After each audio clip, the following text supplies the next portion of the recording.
Hi friends, मैं हूँ रीमा भारती और आप देख रहे हैं मेरा चैनल खुशियों के संग। आज का वीडियो मैं लाई हूँ जो है वो अभिभावकों के लिए, पेरेंट्स के लिए मैं ये वीडियो लाई हूँ। देखा जाता है कि हम बच्चों को अपना एडमिशन तो करा देते हैं। कब कराते हैं? 2.5 साल 3 साल के अंदर ही अपने छोटे छोटे नन्हे बच्चों का एडमिशन हम स्कूल में करा देते हैं और उसे इस तरह से ऐसा भार सौंप देते हैं जैसे लगता है कि वो इस पढ़ाई से पता नहीं डॉक्टर और इंजीनियर और ना जाने क्या क्या ऑफिसर वो बन जाए। अरे वो तो अभी छोटे हैं, बच्चे हैं। आप क्या करते हैं कि उन्हें नींद पूरी नहीं होने देते हैं और सुबह उठा देते हैं और उन्हें स्कूल जाना पड़ता है। साथ में उनका होमवर्क जो रहता है उन्हें करना पड़ता है। तो इस तरह से बच्चे, छोटे बच्चे जो होते हैं उनके लिए बहुत ये टफ़ काम होता है। इसलिए मैं आप लोगों से आग्रह करती हूँ, जितने भी अभिभावक हैं आप अपने बच्चों को समझिए। क्यों? क्योंकि आप भी तो कभी छोटे थे ना। आपकी एडमिशन कब हुई थी? किस साल में हुई थी? और आपने कब क्या सीखा? आज क्या मानती हूँ मैं, आज जो भारत है हमारा, जो हमारा देश है, डिजिटल है, डिजिटल इंडिया चल रहा है। लेकिन ऐसा तो नहीं है कि हम अपने बच्चों को इतना भी डिजिटल बना दें कि उनका लाइफ ख़राब हो जाए, उनकी तबीयत ख़राब हो जाए, वो स्वस्थ नहीं रह पाए। आजकल क्या होता है कि जिस तरह से देखते हैं कि बच्चे सुबह नींद नहीं हो पाता और स्कूल चले जाते हैं। स्कूल जाने के बाद उन्हें आप ट्यूशन भी भेजते हैं, वो ठीक से खा नहीं पाते हैं। कभी भी आप बच्चों को अगर सुबह भेजते हैं स्कूल तो उनके साथ लंच बॉक्स तो आप भेजते ही हैं, तो कभी भी आप उसमें जितना हो सके जो प्लास्टिक के जो टिफ़िन बॉक्स होते हैं वो अच्छे बॉक्स दीजिए उनको, जो कि उनका जो खाना होता है वो सही तरीके का जो आप बनाए हैं घर में वो सही रहे, उसमें खाना वो प्लास्टिक में मिक्स ना हो और जो कि शरीर के लिए नुकसानदायक हो। दूसरी बात ये होती है कि आप उन्हें जब भी स्कूल से आते हैं तो उन्हें गरम नाश्ता, खाना जो भी आप देना है उन्हें गर्म दीजिए। उनका ध्यान रखिए। अगर आपको कहीं बाहर जाना है किसी भी पार्टी में, तो बच्चों को हम ले जाते हैं साथ में और 12-1 बज जाता है और बच्चे जब आते हैं वापस तो वो सोते हैं और उनकी नींद पूरी नहीं हो पाती है और उन्हें सुबह फिर उठ के स्कूल जाना पड़ता है, जिससे उनकी नींद पूरी नहीं होती है।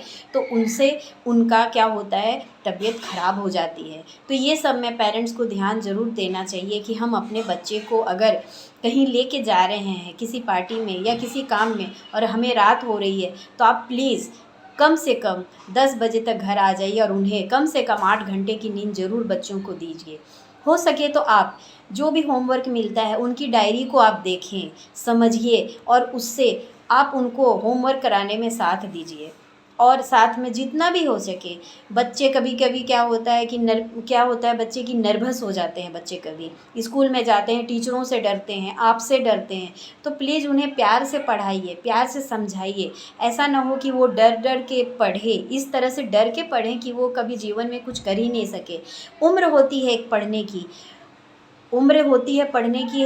ये नहीं है बात मैं बोल रही हूँ कि उम्र तो देखिए कभी भी हम पढ़ सकते हैं, लेकिन छोटे बच्चे की पढ़ने की जो उम्र होती है वो क्या उस उम्र में पढ़ते हैं उस पर ध्यान दीजिए। आप छोटी से उम्र में नर्सरी, केजी, फर्स्ट, सेकंड की पढ़ाई में आप, ऐसा तो नहीं है कि उसी पढ़ाई से वो डॉक्टर, इंजीनियर, ऑफिसर बन जाए, नहीं। इसीलिए आप ज़रूर ध्यान दें, अपने बच्चों में ज़रूर ध्यान दें। उन्हें भूखा कभी मत रखिए, उनके जो उनका हेल्थ है उस पर भरपूर ध्यान दीजिए। क्योंकि आजकल बच्चे क्या होते हैं, और साथ में क्या होता है कि बच्चों को आप कम से कम टीवी, मोबाइल कम यूज करने के लिए दीजिए, उन्हें समझाइए। और दूसरी बात है कि जब आपको संडे की छुट्टी होती है बच्चों की, तो आप ज़रूर उसे कहीं घुमाने के लिए ले जाइए। और कभी भी स्कूलों की जब छुट्टी होती है तो उन्हें बाहर सिखाइए। सीखने के लिए उनको बाहर जाएँगे तो वो सीखेंगे कुछ। और घर में कभी भी इस तरह से बच्चों को बंधन में मत बांध कर रखिए कि वो बाहरी चीज़ों को सीख ही ना पाएँ। तो ये छोटी-छोटी चीज़ें होते हैं जिससे उनकी ज़िंदगियाँ खुशी होती है। और क्या होता है कि जब वो बाहर जाते हैं, घूमते हैं, कुछ सीखते हैं, अच्छी-अच्छी चीज़ें खाते हैं, घर की चीज़ें, गरम चीज़ें खाते हैं, माँ-बाप का प्यार मिलता है, भाई-बहन का प्यार मिलता है, तो उन्हें क्या होता है कि पढ़ने की एक और चाह होती है। वो चाहते हैं, अरे आज तो स्कूल मुझे जाना है, ये करना है, वो करना है, अच्छी तरह से होमवर्क करना है, पढ़ाई करना है। तो जब तक आप सपोर्ट अपने बच्चे को नहीं करेंगे, बच्चे वो नहीं सीख पाएँगे। कभी भी आप बच्चों को डाँटिए मत, क्योंकि टीचर भी बहुत सारी ऐसी होती हैं कि वो टीचरों से बच्चे डरते हैं और कभी कभी डर से क्या होता है कि बच्चे पढ़ने से दूर भागते हैं। तो प्लीज़ बच्चों को समझाइए कि पढ़ाई क्या चीज़ होती है। और इस तरह से अगर मैं कुछ गलत बोलती हूँ तो सॉरी, लेकिन मैं बस इतना ही बोलना चाहती हूँ सभी पेरेंट्स से कि आप बच्चों पर जितना हो सके ध्यान दीजिए। ऐसा ना हो कि आप स्कूल भेज दें, ट्यूशन भी बच्चों को आजकल छोटे उम्र में भेज दिया जाता है। ट्यूशन क्यों भेजते हैं आप?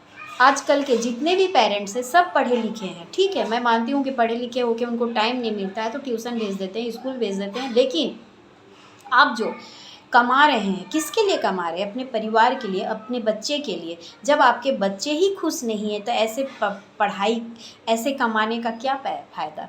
तो इसलिए मैं कहना चाहती हूँ, मैं अगर गलत बोल रही हूँ तो सॉरी, लेकिन मेरी समझ से तो यही है कि आप अगर कमा रहे हैं तो आप बच्चों पर ध्यान दें, क्योंकि आप कमा रहे हैं बच्चों के लिए, तो बच्चे ही ठीक नहीं रहे तो आपके पैसे क्या फ़ायदा? अब बच्चों पर ज़रूर ध्यान दें। और बच्चे जहाँ तक क्या होता है कि वो बहुत अंदर घुटते हैं, क्यों? क्योंकि मम्मी पापा उनको समय नहीं दे पाते हैं। और जिनकी मम्मियाँ उनके साथ रहती हैं तो मैं उन मम्मी से बोलना चाहती हूँ कि आप अपने बच्चों को उनकी डायरी देखें, उनके जो कॉपी नोट्स कॉपी होते हैं, जो स्कूल के कॉपी होते हैं, ट्यूशन के कॉपी होते हैं, उन्हें खोलिए, उन्हें देखिए कि उन्होंने क्या लिखा है, क्या समझ नहीं आ रहा है उन्हें करवाइए। आप उन पर ज़्यादा ध्यान दीजिए अपने बच्चों पर। ये नहीं हुआ मम्मी का काम कि केवल आप उन्हें खाना बना के दे दिया, खिला दिया, ट्यूशन भेज दिया, स्कूल भेज दिया, बच्चा क्या कर रहा है कुछ पता ही नहीं चल रहा है। ऐसी आप एक गलती, इस तरह की गलती आप ना करें तो अच्छा है। आप क्या करें कि बच्चों के हर वक्त रहें, तो उन्हें लगता है कि हाँ मम्मी मेरे साथ हमेशा बनी हुई है, और वो आपको हर चीज़ बतलाएंगे, स्कूल की बातें बताएंगे, स्कूल की बातें बताएंगे, क्लासेस की बातें बताएंगे, ट्यूशन की बातें बताएंगे।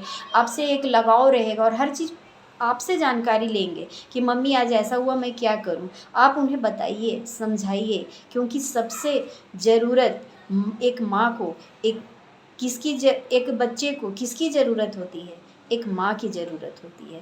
माँ ही अपने बच्चे को समझती है। इसीलिए सबसे पहली बात यही होता है कि सभी अभिभावकों को, माँ को अपने बच्चे की बात समझनी चाहिए। और मेरा आज का वीडियो यही था कि ज़रूर आप ध्यान दें, और कुछ अगर मैं गलत बोलती हूँ तो दिल से सॉरी। और अभी तक अगर इस चैनल को आप सब्सक्राइब नहीं किए हैं तो प्लीज़ सब्सक्राइब करें और लाइक्स करें, कमेंट्स कर सकते हैं आप हमें कि मैं क्या बना रही हूँ, क्या नहीं बना रही हूँ, इसके विषय में आप सुधार मेरा करा सकते हैं। तो इस तरह से आज का मेरा वीडियो, मैं आपसे बाय बाय कहती हूँ, और अगला मैं कुछ और वीडियो लाऊँगी। तब तक टेक केयर, बाय बाय।